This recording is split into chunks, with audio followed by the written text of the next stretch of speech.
Merci Nicolas. Oui, bonjour, bonsoir. Je la présente. Il va me présenter. Alors, c'est Laurence Kaiser, voilà.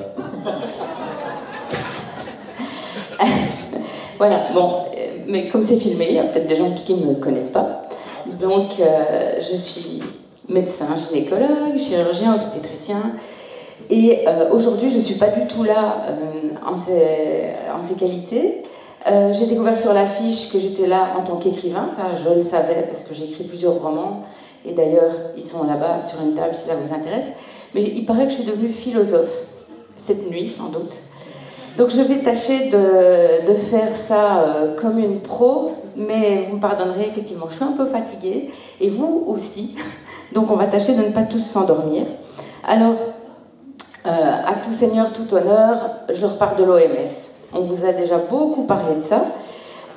Mais moi, mon sujet, c'était bien-être, donc le bien-être, et le bien-naître, donc autour de la naissance. Il n'est pas inutile de s'intéresser à la définition du bien-être par l'OMS, parce que ça s'appuie sur la santé, qui est décrite comme un état de complet bien-être physique. Ça, on a compris, hein, on ne peut pas avoir de virus, c'est très dangereux, mais également de bien-être mental. Ils y veillent particulièrement en ce moment, depuis quelques années, notre bien-être mental, et social. Là aussi, ils y sont très attentifs. Et la santé ne consiste donc pas seulement en une absence de maladie ou d'infirmité. Et ça, c'est intéressant parce que il faut s'accrocher à cette définition, vu qu'ils vont nous la raboter. Ainsi, on peut donc considérer que la santé est un aspect global de l'être humain, et c'est même un droit fondamental, un des droits les plus fondamentaux qu'a un être humain, c'est d'avoir le meilleur état de santé qu'il est capable d'atteindre, quelle que soit sa race. Et là, vous remarquerez qu'ils ont le droit de parler de race, mais nous, plus. Hein, on n'a plus le droit. Quelle que soit la religion, les opinions politiques, la condition économique ou sociale. Alors, petite remarque, c'est que cette année-ci, je ne sais pas si vous êtes au courant, mais c'est l'année de la santé mentale. Donc, il ne précise pas, par contre, la santé mentale de qui.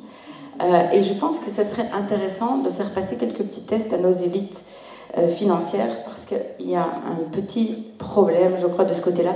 En attendant, ils ont commencé à convoquer certains médecins belges pour évaluer, donc à l'ordre des médecins, pour évaluer leur état de santé mentale et voir s'ils étaient encore capables d'exercer la médecine. Donc, si vous apprenez que je suis internée demain, venez me chercher.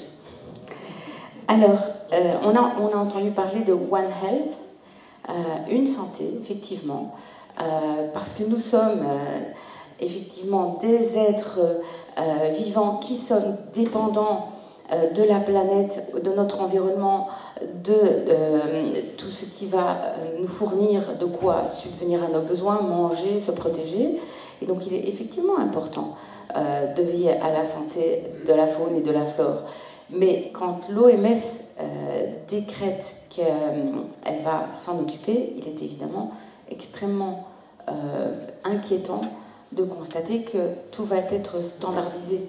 On va vacciner, ils ont commencé avec les canards, mais ils vont évidemment étendre ça puisqu'il y a la peste, la grippe aviaire qui arrive, qui va certainement nous poser beaucoup de problèmes. Et donc, on est ici toujours victime de jeux de mots, mais avec AUX, mais aussi avec OT.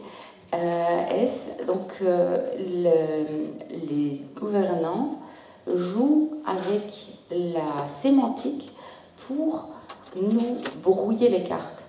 Je prends un exemple. On entend beaucoup parler de souveraineté.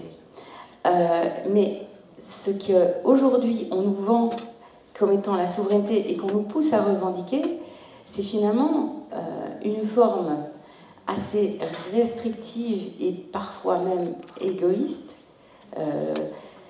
de ce très beau terme qui est en fait quelque chose qui devrait nous pousser à pouvoir faire société ensemble, en toute harmonie et en total respect les uns avec les autres. Et pourquoi est-ce qu'on est parvenu à nous brouiller ainsi les esprits en nous poussant à revendiquer finalement une liberté à laquelle on a bien sûr droit, mais qui peut nous pousser à refuser toute forme d'organisation. Je ne parle pas de hiérarchie, il n'y a pas de personne plus importante ou moins importante, mais on a besoin de s'organiser dans une société pour pouvoir fonctionner. Il faut pour ça qu'on mette des règles. Et la souveraineté qui refuse toute règle va poser problème. Et je ne dis pas que j'ai la réponse à tout, mais je pense que ce serait intéressant qu'on puisse y réfléchir tous ensemble. Et ce mélange des termes utilisés, on le retrouve un petit peu partout. C'est comme ça que ça marche si bien de convaincre les parents qu'il faut apprendre le consentement aux enfants parce qu'ils sont victimes de harcèlement sexuel, qu'ils sont potentiellement exposés à des contenus pornographiques, alors que la lutte devrait pas être d'apprendre aux enfants à bien regarder de la pornographie, mais devrait évidemment les empêcher d'y avoir accès. Mais encore une fois, comme on est dans une société consumériste, le plus important, c'est que le porno soit en libre accès, et quitte à ce que des enfants tombent dessus, tant pis. Et donc, le consentement des enfants, ça n'existe pas. Quand on dit nous sommes tous égaux en droit, ça n'est pas vrai. Il y a des gens qui sont plus égaux, si je puis dire, que d'autres.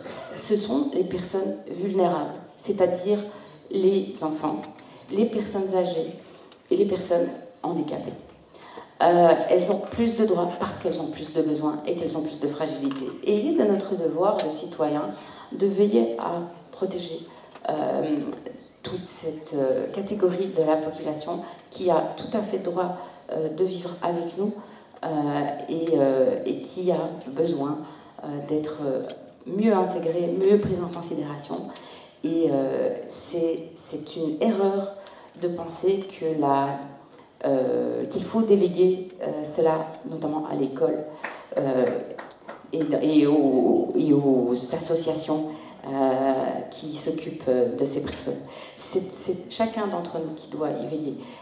Donc là, mettez ça aussi dans votre souveraineté, la solidarité avec les personnes les plus vulnérables. C'est vraiment important.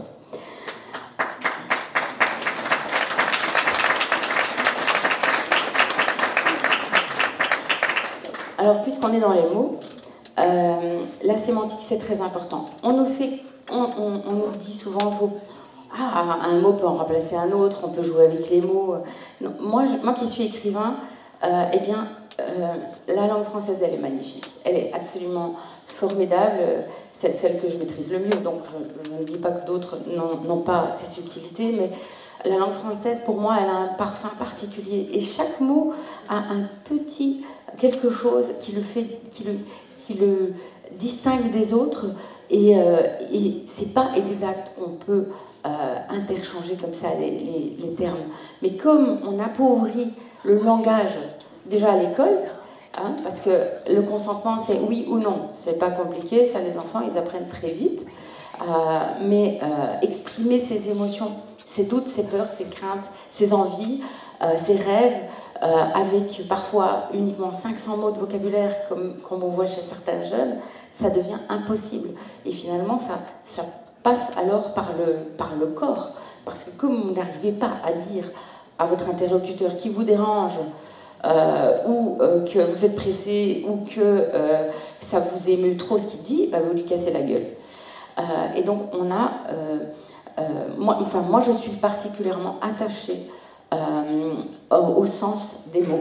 Et je crois qu'il faut qu'on soit conscient que subtilement on peut faire glisser des éléments de langage pour nous manipuler plus aisément.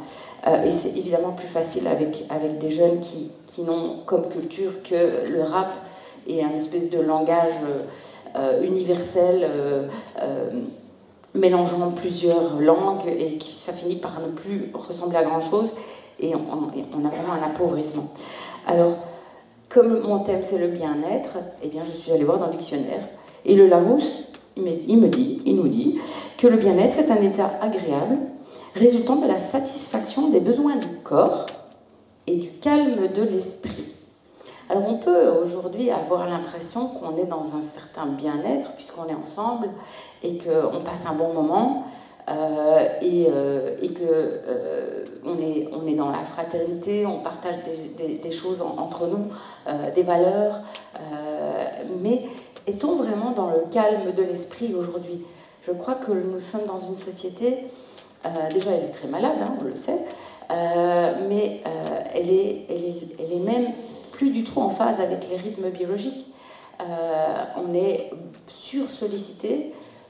Nous qui nous informons énormément, on a des notifications toute la journée, on a 4, 5, 6 applications différentes, on essaye de suivre tous les fils d'information. Et donc, est-ce qu'on peut vraiment encore dire aujourd'hui qu'on est dans le véritable bien-être?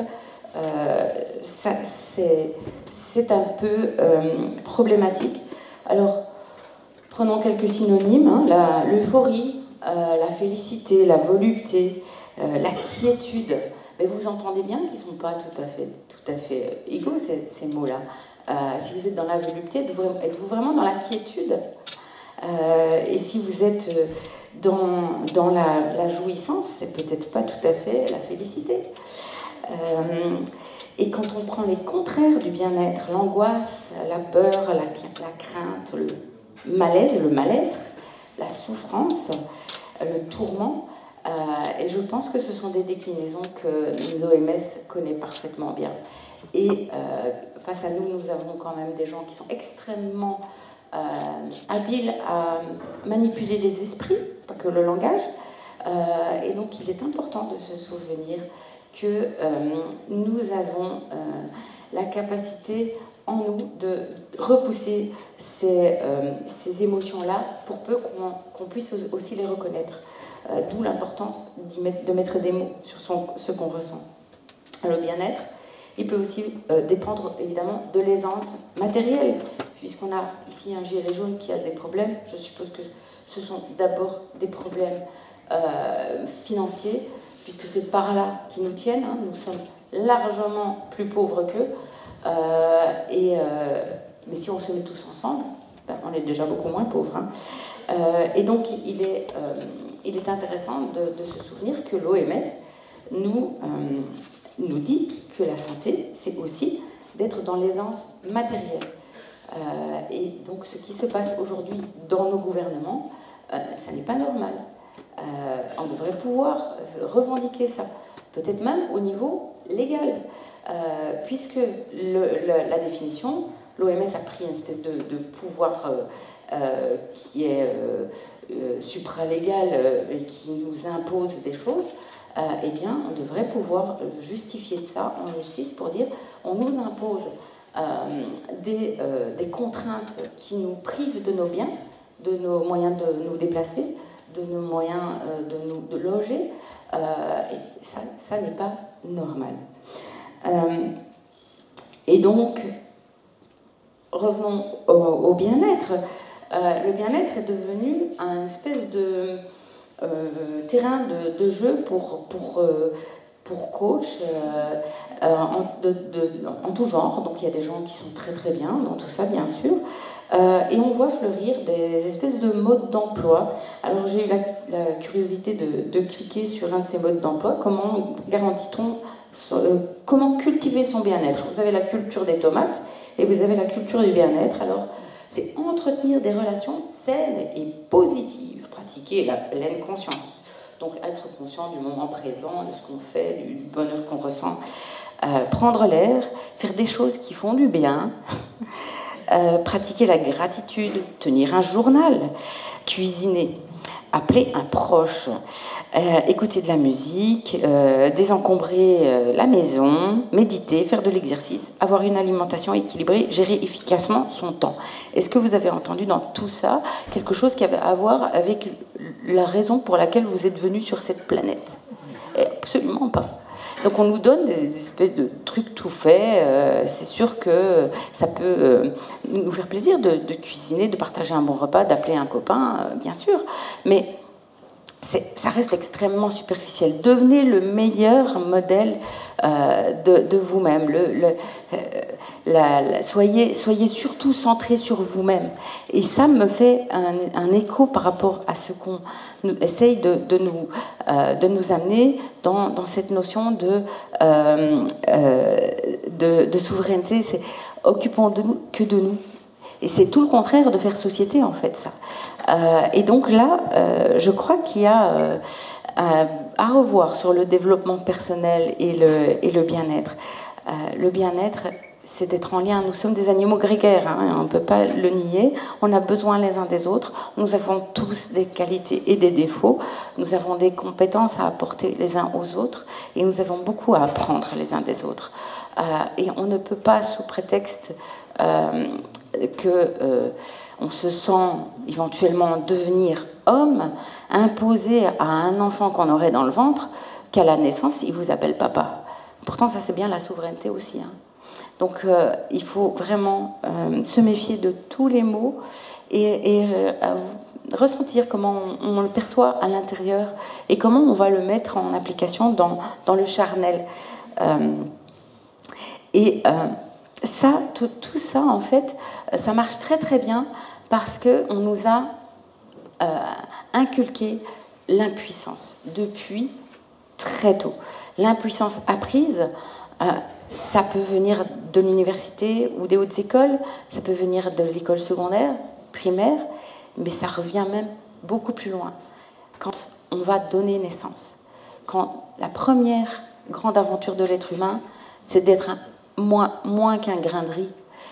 C'est d'ailleurs le moment où on subit le plus de métamorphoses. Passer du stade unicellulaire au stade d'un petit grain qui a un petit clignotement dans l'utérus de maman et que le gynécologue peut entendre, c'est à ce moment-là qu'on subit le plus grand changement de toute notre vie. Et qu'on grossit le plus, mesdames. Rassurez-vous, c'est pas à la ménopause, c'est à ce moment-là. Et immédiatement, on va devenir un produit du système. Donc le système va mettre la main sur ce futur citoyen qui aura un numéro de registre national et qui sera taillable et corvéable à merci. Mais immédiatement, donc, il va être sous surveillance. Il va devoir prouver qu'il est parfait. Il va subir des tests, des examens, des échographies. Et il est très fréquent qu'il ne puisse même pas décider du jour de sa naissance. Parce que le gynécologue est en vacances, parce que le bébé est en siège et qu'il faut faire une césarienne, parce que le col, madame, vous comprenez, il est un peu dur, ou parce qu'on a décidé qu'une grossesse, c'était 40 semaines plus ou moins 10 jours. Et ça, c'est dans nos pays européens. Et c'est devenu un dictat. Si un gynécologue ne se conforme pas à ça, il pourrait être attaqué. Parce que, bien sûr, le système législatif, il n'est plus fait dans l'intérêt des citoyens, mais il est fait pour apporter de l'argent.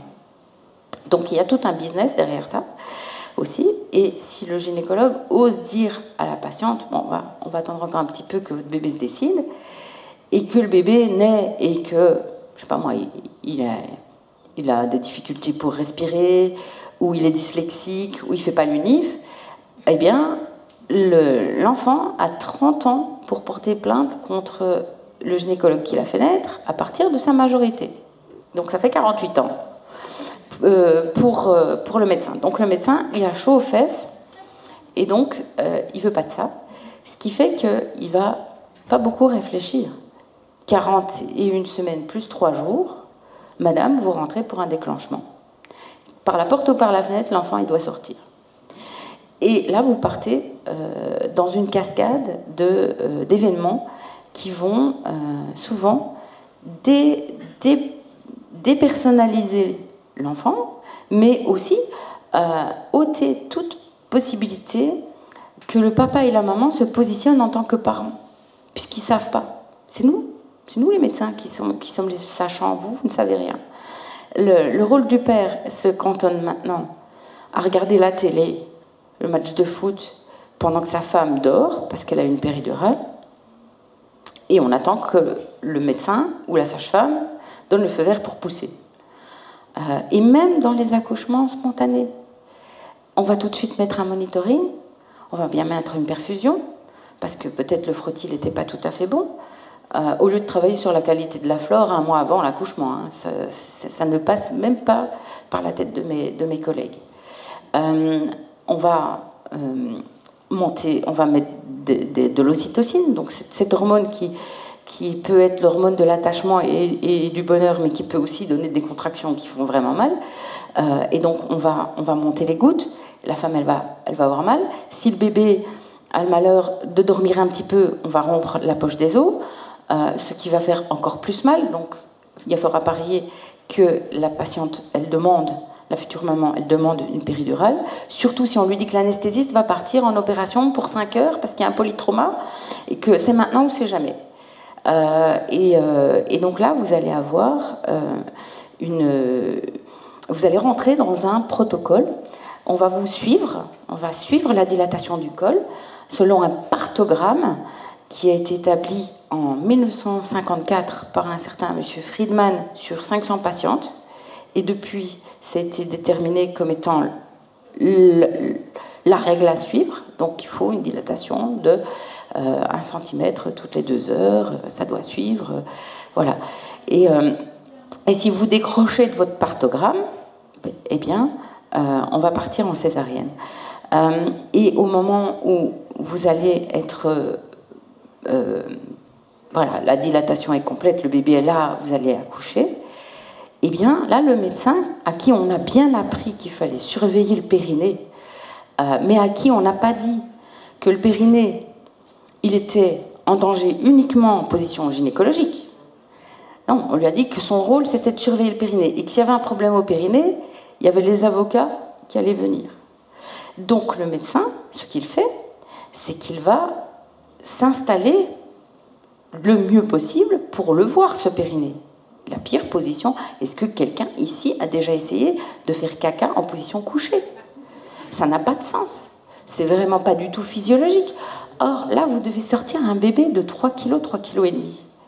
C'est impossible dans cette position-là. Et donc, ça va durer. Et donc, peut-être le médecin va avoir le geste, pour vous aider, madame, je vais mettre une petite ventouse ou un forceps. Et le mari, dans tout ça, qui a déjà été foutu dehors, parce qu'il y avait la péridurale, et vous comprenez, l'aiguille, elle est grande, et donc, on n'a pas le temps de s'occuper du mari qui fait des malaises. Donc, on l'évacue. Donc, on l'autorise à venir quand la patiente est soulagée. Et puis, voilà, pendant l'accouchement, il est autorisé peut-être à... Maintenant, il est admis dans les salles d'accouchement, donc il est à côté de sa femme, bien sûr, mais il est éventuellement autorisé à tenir une jambe, mais sinon, c'est vraiment comme une compétition sportive. Hein. Ouais, allez, oui, madame, oui, on voit la tête, oui. Et ça crie, et moi, je me mets à la place de ce bébé qui va entendre des hurlements, mais moi, je pense qu'il rampe pour rentrer, hein, lui. Ça doit lui faire peur. Et donc, le mari est une espèce de potiche, ou un fan, ou un supporter qui aura le droit d'embrasser son bébé une fois qu'il aura l'autorisation médicale. La femme, elle ne sait pas comment il faut faire. En plus, elle sent à moitié rien, puisque la moitié de son corps qui lui appartient plus. Et donc, elle est guidée. Et dans tout ça débarque ce petit être humain à qui on va attribuer donc ce fameux numéro de registre national et à qui on va tout de suite dire non mais tu sais pas faire, tu sais pas téter, tu sais pas bien respirer, tu n'es pas capable, avec tous les anticorps que ta maman t'a donnés, tu n'es pas capable de résister à la terrible bronchiolite, on va te coller du Beyfortus. Donc, j'ai pas parlé des vaccins des femmes enceintes parce que je sais qu'on en a parlé dans la journée. Je m'excuse auprès des autres orateurs, je n'étais pas là, mais je sais que j'ai entendu qu'on en avait parlé. C'est bien 6 que les femmes enceintes reçoivent en hiver, 6 vaccins. Je ne sais pas si vous avez intégré diphtérie, tétanos, coqueluche, bronchiolite, Covid et grippe. En été, elles n'en ont que 3, voilà. Mais en hiver, eh bien, ça passe à 6. Et bien sûr, sans tenir compte du fait que le dernier-né, la Brisevaux, donne des accouchements prématurés et des problèmes sévères au nouveau-né. Et donc le bébé, là, le bébé qui ne sait rien faire, un bébé, c'est vrai que un bébé, c'est fragile, bien sûr. Si vous l'oubliez quelques heures, il va se déshydrater, il va avoir froid. Bon. Mais un bébé, en même temps, il a une puissance folle, parce que qui résiste à un pleur d'enfant? On a tous envie d'aider, de comprendre pourquoi il pleure, qu'est-ce qui se passe, est-ce qu'il a mal, il a faim, il a peur, il est fatigué. On est naturellement poussé à protéger quand on n'est pas complètement détraqué. On est naturellement poussé à protéger son enfant, même si peut-être, et ça peut arriver, le sentiment de maternel et paternel peut venir plus tard. Ces fameux instincts, c'est pas tout de suite, c'est pas toujours tout de suite un amour fou. Parfois, il y a la fatigue, il y a le chamboulement des hormones. Votre accouchement, il a peut-être été merdique, entre autres parce que justement, on vous a entraîné sur le fameux toboggan, comme dit Emma Cruzy. Et donc, parfois, vous n'avez plus la capacité de décrypter en vous les émotions, il y en a trop, mais quand même, si votre bébé pleure, vous allez vous bouger, vous allez vous lever, vous allez essayer de l'aider. Et donc, dans son impuissance, il est pluripotent, il est Dieu, en fait. Et c'est d'ailleurs ça qui se passe, cette quête du paradis perdu, que recherchent notamment les psychopathes. Ils n'ont pas du tout évolué. Ils sont restés ancrés dans cette période de leur vie qui les conforte et qui leur convienne très bien. Et donc, ils objectifient tous les membres de leur entourage pour les utiliser. Parce que le bébé, c'est pas qu'il est psychopathe. Sa survie en dépend. Mais il ne comprend pas que ses parents sont des êtres différents de lui, et il ne comprend pas non plus que vous ayez besoin d'aller faire des courses, de prendre votre douche ou d'aller dormir. C'est lui qui décide de tout. Et donc, on est vraiment dans un système où on coupe ça le plus vite possible, en arrivant à convaincre. Il y a eu des grandes campagnes comme ça en Afrique dans les années 70 et 80 où on disait aux mères: n'allaitez pas vos bébés, le lait maternisé en poudre, c'est bien meilleur parce qu'il y a des vitamines dedans. Et il y a eu énormément de catastrophes, ça c'est Nestlé, pour ne pas les citer. Il y a eu énormément de catastrophes parce que les bébés n'étaient plus protégés par les anticorps maternels. Et on est en train de reproduire ça, puisqu'on nie qu'il y a des anticorps maternels, et on invente d'injecter des anticorps, les anticorps monoclonaux du Beyfortus, contre la bronchiolite, alors que le bébé a les anticorps maternels. Et que si la maman allaite, eh bien, il va être très très bien protégé, et pendant bien plus longtemps que ce Beyfortus n'agit.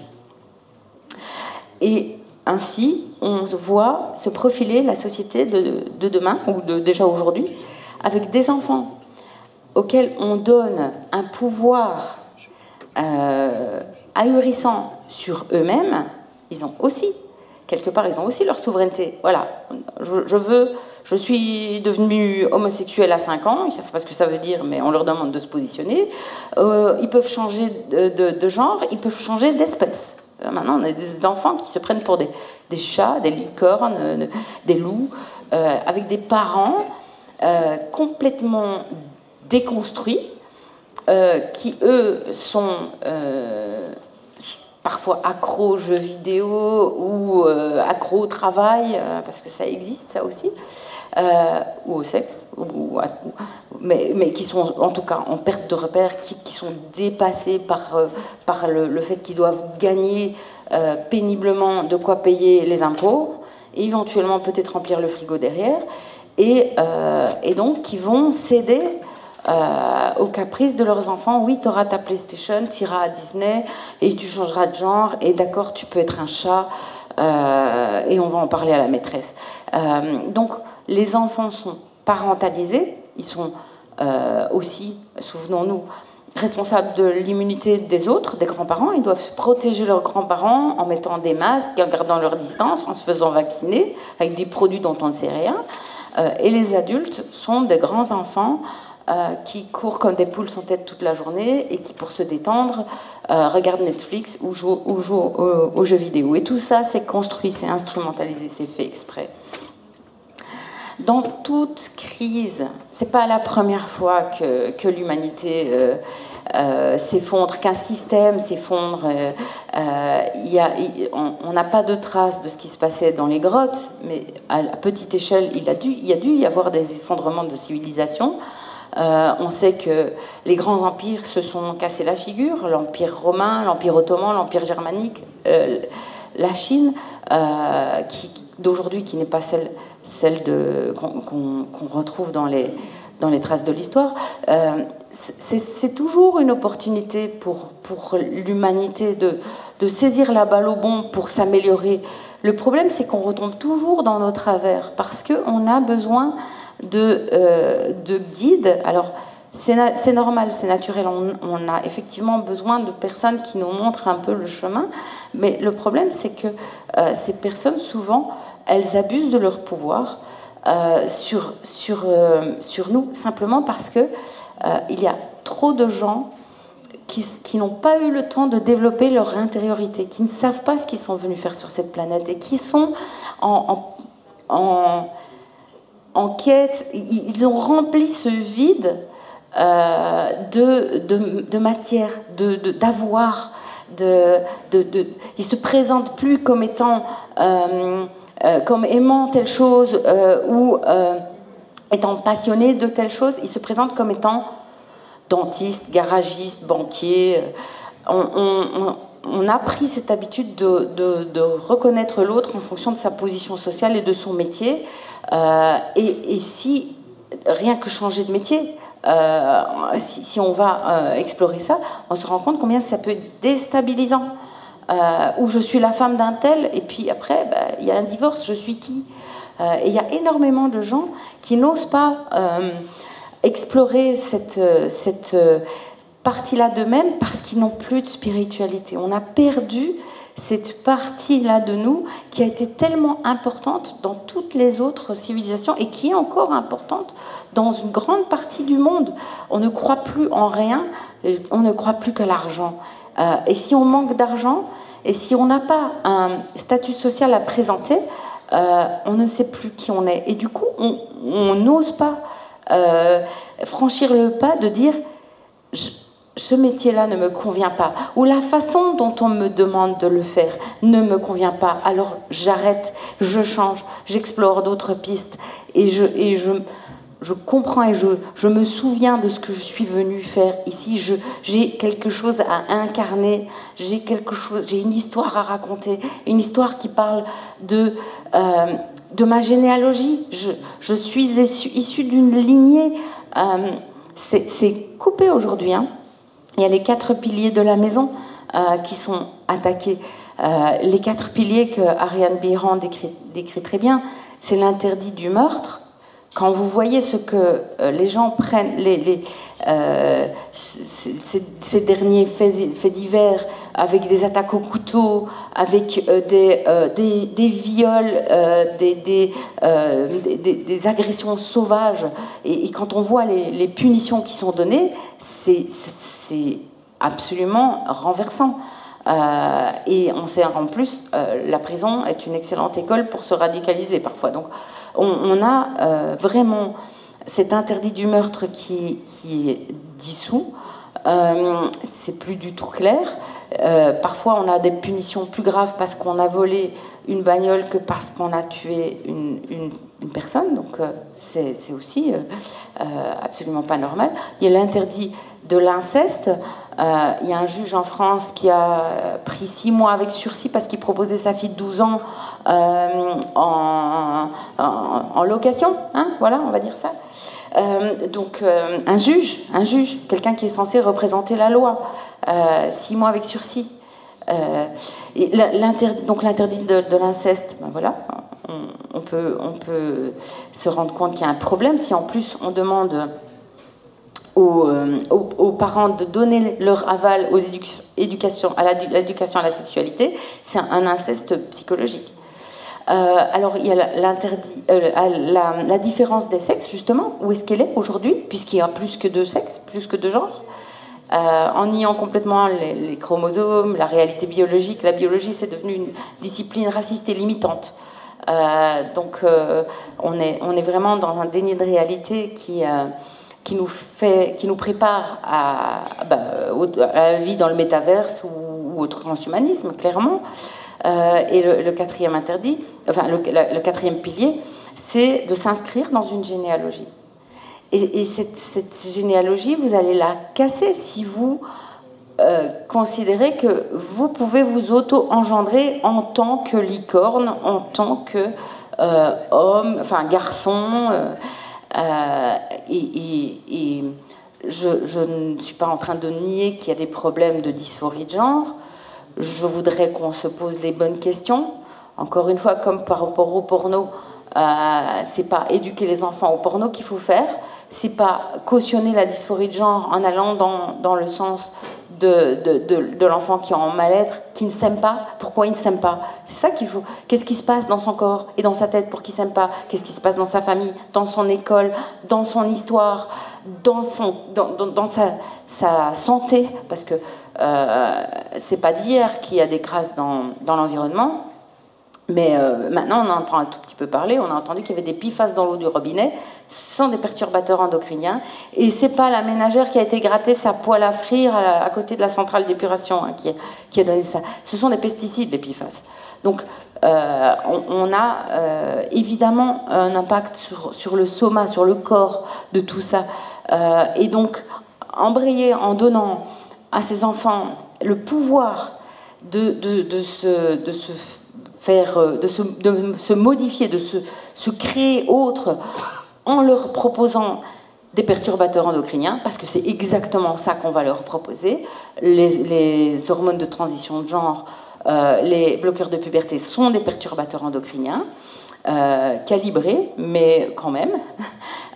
Et plus toute la chirurgie qui va suivre si on va jusqu'au bout, qui va amener à une stérilisation, qui va amener à une anorgasmie, donc plus du tout de plaisir. Hein. Le corps est mort à cet endroit-là, et à d'autres soucis comme par exemple de l'incontinence et une dépendance évidemment à ces traitements, puisque si vous ne les prenez plus, le corps reprend son naturel pour peu que vous ayez gardé vos testicules ou vos ovaires. Donc, on est ici dans une société qui a oublié ce qu'était être et qui se concentre sur avoir et qui est exclusivement centrée sur la matière. Or, et je ne parle pas de religion, là je parle vraiment de spiritualité. Nous avons quelque chose à incarner, nous avons quelque chose à transmettre. Il ne suffit pas de protéger les enfants, il faut aussi leur donner des valeurs, il faut aussi leur donner des repères, il faut aussi leur donner envie de grandir. Et c'est ça qui manque aujourd'hui. Et c'est pour ça que on doit aller vers notre créativité. Je vais bientôt terminer, Nicolas. On doit aller vers notre créativité pour pouvoir justement se souvenir de ce qu'on a à apporter à la collectivité. Il y en a qui vont être merveilleux cuisiniers, d'autres qui vont être très doués pour faire des bouquets de fleurs. Il y a des peintres, il y a des sculpteurs, il y a des musiciens, il y a des écrivains. Et en se souvenant de ça et en montrant aussi aux autres l'exemple à suivre, mais pas dans le sens donneur de leçons, dans le sens du bon parent, celui qui va vraiment tendre la main pour que son petit bout apprenne à marcher et le rattraper si ça ne va pas. Dans ce sens-là, dans le sens du leadership vertueux, si nous arrivons à incarner ça aujourd'hui, eh bien, l'humanité a une chance pour cette fois de réussir son grand virage, comme dit Philippe Guimand, et de ne pas se prendre le mur. Mais pour le moment, nous ne sommes pas assez nombreux, surtout on ne nous voit pas assez. Et donc c'est important aussi, des journées comme aujourd'hui et des petites vidéos qui circulent, elles sont importantes pour qu'on puisse donner envie aux autres de nous rejoindre et surtout leur donner la force d'aller chercher en eux. Non, vous n'êtes pas vide, vous avez plein de choses à apporter, mais parfois ça paraît tellement petit, tellement dérisoire qu'on n'ose pas y aller. Et puis finalement, si moi je sais faire, je sais faire de la broderie. Ah voilà. Et donc toutes ces petites choses-là, elles comptent.